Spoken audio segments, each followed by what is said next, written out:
The President of the United States holds a unique and powerful position. As the head of the executive branch, the President is tasked with faithfully executing the laws passed by Congress. This responsibility puts them at the helm of a vast network of law enforcement agencies and personnel.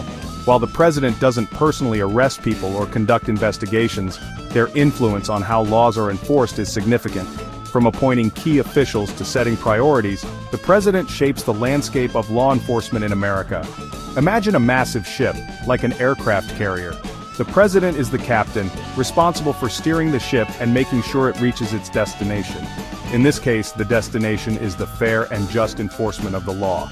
The President's role in law enforcement is not about dictating every action, but about setting the course, providing direction, and ensuring that the laws of the land are upheld. This responsibility is a cornerstone of the American legal system, ensuring that no one, not even the most powerful person in the country, is above the law. One of the most direct ways a president influences law enforcement is through appointments. The president selects the heads of crucial federal agencies, including the Attorney General, who leads the Department of Justice. This department houses powerful agencies like the FBI and the DEA, which investigate and prosecute federal crimes. Consider the Attorney General as the captain's first mate on our aircraft carrier. The president chooses someone they trust and who shares their vision for law enforcement. The Attorney General then translates that vision into action, directing the vast resources of the Department of Justice to address crime and uphold the law. Beyond the Attorney General, the President appoints judges to federal courts, including the Supreme Court. These judges interpret the law and make rulings that have a lasting impact on law enforcement practices. The President's choices for these positions have long-term consequences, shaping the legal landscape for years to come. The President also wields power through executive orders, directives that have the force of law without requiring congressional approval. These orders can be used to direct federal agencies on how to enforce specific laws. For example, a president could issue an executive order prioritizing the prosecution of environmental crimes, signaling to agencies like the EPA to focus their resources in that area. Think of executive orders as the captain's orders to the crew. They are direct instructions on how to carry out the mission.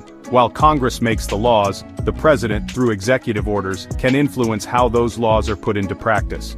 Executive orders can be a powerful tool for presidents to shape law enforcement priorities. However, they are not without limitations. Congress can pass laws that supersede an executive order, and courts can rule them unconstitutional. Despite these checks, executive orders remain a significant part of the President's law enforcement toolkit. While the President possesses significant power over domestic law enforcement, their reach extends beyond U.S. borders when it comes to international law. The principle of international accountability ensures that individuals, even former heads of state, can be held responsible for crimes against humanity. A stark example is the recent arrest of former Philippine President Rodrigo Duterte. In March 2025, Duterte was detained at Manila's International Airport under an arrest warrant from the International Criminal Court, ICC. The ICC accused him of crimes against humanity related to his brutal war on drugs campaign, which resulted in thousands of deaths. Duterte's case illustrates that national sovereignty has limits, particularly when it comes to grave human rights violations. The ICC's actions send a powerful message. Leaders are not above the law, and their actions can have consequences that extend far beyond their time in office. This case serves as a reminder that the pursuit of justice transcends borders and that international mechanisms exist to hold those in power accountable for their actions.